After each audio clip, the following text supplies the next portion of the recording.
Hello everyone, Radhe Radhe. कैसे हैं आप लोग? आई होप आप लोग बहुत अच्छे होंगे और अपने आने वाले एग्ज़ाम की तैयारी भी बहुत अच्छे से कर रहे होंगे। तो अगेन आप लोग का चैनल पे बहुत ज़्यादा स्वागत है। अगर आप लोग पहली बार चैनल पे आए हैं तो प्लीज़ सब्सक्राइब जरूर करिएगा, वीडियो को शेयर करिएगा अपने फ्रेंड्स फैमिली ग्रुप में, ताकि उनके लिए भी ये वीडियो हेल्पफुल हो सके। और आज की इस वीडियो में बहुत इंपॉर्टेंट डिस्कसन करने वाले हैं, तो पूरी वीडियो लास्ट तक देखिएगा। यहाँ पर आपको 20+ ऐसे डिस्ट्रिक्ट मिलेंगे जिसमें आपका संविदा भर्ती का प्रोसेस चल रहा है। तो आवेदन का प्रोसेस क्या है, कैसे आवेदन करना है, आपको एक एक पॉइंट यहाँ पे क्लियर करते चलेंगे। तो चलिए स्टार्ट करते हैं। और मैं बता दूं कि अगर आप लोग चैनल पे नए हैं तो सब्सक्राइब करके जाइएगा आप लोग। यहाँ पे आपको ऑथेंटिक जानकारी मिलेगी आपके अपने डिस्ट्रिक्ट से रिलेटेड, जहाँ पे आप ईजिली आवेदन कर सकते हैं। और आपको बहुत बेस्ट अपॉर्चुनिटीज़ आपकी योग्यता के अनुसार भी यहाँ पर मिलने वाली है। ठीक है, तो ये जो आपको पेज दिख रहा है, इसके लिए आपको सबसे पहले गूगल पे जाके रोजगार संगम पर टैप करना है, मतलब सर्च करना है, या फिर आप यहाँ पे सेवा योजन पोर्टल भी सर्च कर सकते हैं। ठीक है, जैसे ही आप सेवा योजन सर्च करेंगे आपके सामने कुछ इस तरह से पेज ओपन हो जाएगा, जहाँ आपको आवेदन भर्तियां दिखेंगी बहुत सारे तमाम जनपदों में। तो चलिए स्टार्ट करते हैं। मैं यहाँ पे क्लियर कर दूं कि ये आपकी जो रिक्ति विवरण है ये आपकी संविदा भर्ती का है, जहाँ पे आपको संस्थान और कंपनी को टेंडर दिया गया है, मधुमेश इंटरप्राइजेस को। इसी कंपनी द्वारा आपका ये टेंडर लिया गया है और आपका आवेदन कराया जा रहा है। ये आपका गवर्नमेंट और कैंडिडेट के बीच की जो कड़ी है वो यही कंपनी है, जो कि आपको गवर्नमेंट की जितनी भी चीज़ें होंगी वो आप तक पहुँचाएगी, गवर्नमेंट कंपनी तक, और कंपनी आप तक ये चीज़ें पहुँचाएंगी। ठीक है, यहाँ पे जो सैलरी वगैरह आपको मिलती है वो कंपनी के द्वारा ही मिलती है। ये कंपनी को टेंडर गवर्नमेंट द्वारा दिया जाता है, जो कि वो फॉलो करती है। तो यहाँ पे पद का नाम देखेंगे तो एमटीएस का पद आपका यहाँ पे जारी किया गया है, जहाँ पे हम आगे चल के देखेंगे कि रिक्ति विवरण किस तरह का आपका काम होता है, वर्क प्रोफाइल क्या होती है, क्या चीज़ें होती हैं, उसके बारे में भी डिस्कसन करेंगे। तो एमटीएस का पद है जिसमें विभाग का नाम सेवा योजन विभाग है। ठीक है, सेवा योजन विभाग द्वारा आपका ये पद जारी किया गया है, जो कि 14 अगस्त को आपको ये पद जारी किया गया और 22 अगस्त तक यहाँ पे आपको आवेदन करने का मौका दिया जा रहा है। समय बहुत कम मिल रहा है आपको, 10 से 12 दिन का मौका मिल रहा है, जिसमें ऑलरेडी बहुत सारे दिन चले गए हैं आपके। तो सेवा योजन विभाग द्वारा आपको 22 अगस्त तक यहाँ पे मौका दिया जा रहा है। ठीक है, यहाँ पे देखेंगे आपको योग्यता क्या रखी गई है। तो जितने भी 8वीं पास कैंडिडेट हैं वो यहाँ पे आवेदन कर सकते हैं। मतलब शिक्षा का स्तर जो आपका है वो 8वीं पास है। अगर आपने क्लास 8th पास आउट हैं आप, तो आप यहाँ पे आवेदन कर सकते हैं। कोई भी वर्ग स्ट्रीम किसी चीज़ की कोई ज़रूरत नहीं है। ठीक है, बस 8वीं पास में आपका यहाँ पे बस योग्यता चाहिए, जिसमें आपको Hindi, English, math, social studies और कंप्यूटर, इसका आपको नॉलेज होना चाहिए। मतलब ये 5 विषय हैं जिनमें आपका ये 8वीं में होना चाहिए।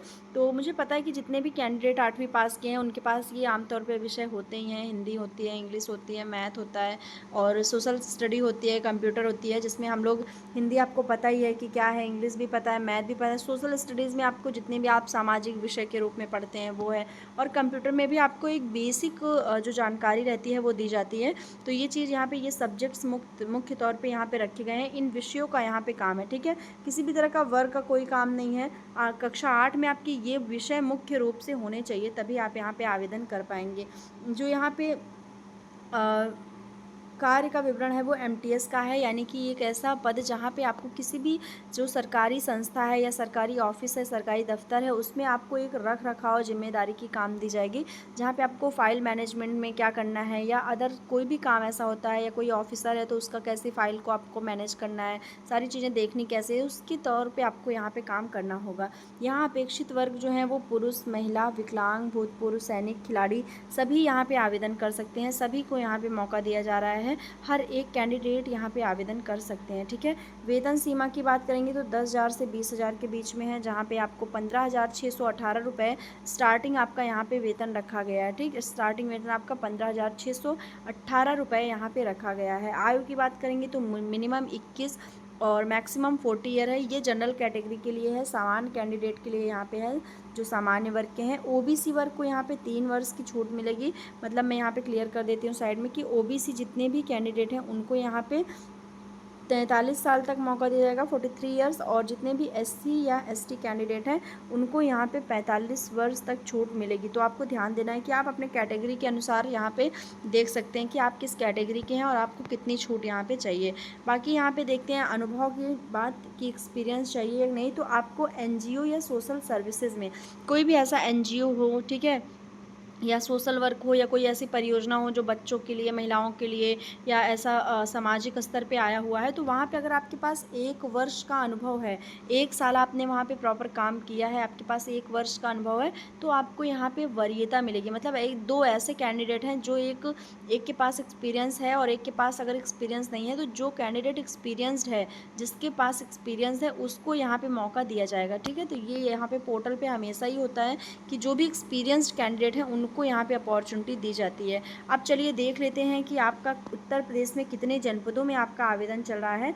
तो हमारे सामने जनपदों का नाम है, जहाँ पे आप देखेंगे तो आपका सहारनपुर, मुजफ्फरनगर, मेरठ, गाज़ियाबाद, बुलंदशहर, गौतम बुद्ध नगर, बागपत, आगरा, मथुरा, फिरोजाबाद, मैनपुरी, अलीगढ़, हाथरस, इटावा, फर्रुखाबाद, प्रयागराज, प्रतापगढ़, कौशाम्बी, ललितपुर, बांदा, आजमगढ़, बलिया, लखनऊ, गोंडा, बहराइच, बलरामपुर, श्रावस्ती, बाराबंकी, हापुड़, संभल। तो आपके इतने जनपदों में आवेदन चल रहे हैं।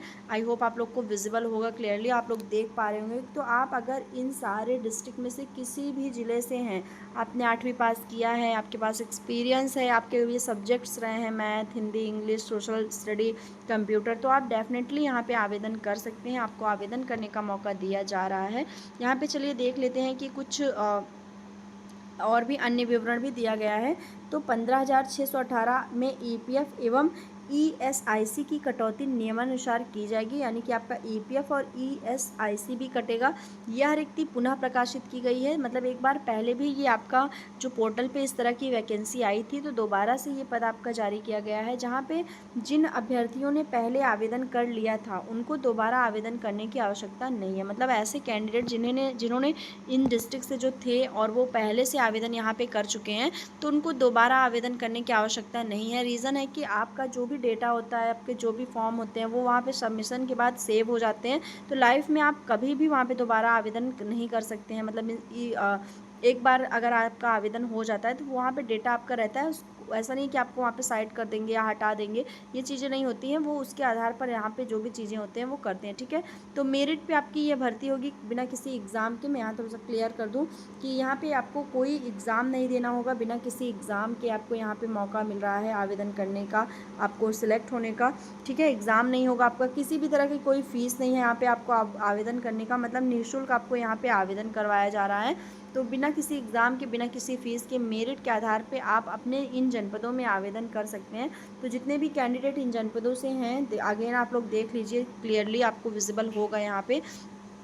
तो आप लोग यहाँ से जाइए, पोर्टल पे आवेदन कर लीजिए। 22 अगस्त तक आप यहाँ पे आवेदन कर सकते हैं। बाकी कोई भी डाउट हो तो आप लोग कमेंट सेक्शन में ज़रूर बताइएगा। मिलते हैं नेक्स्ट वीडियो में, तब तक के लिए बाय एंड टेक केयर।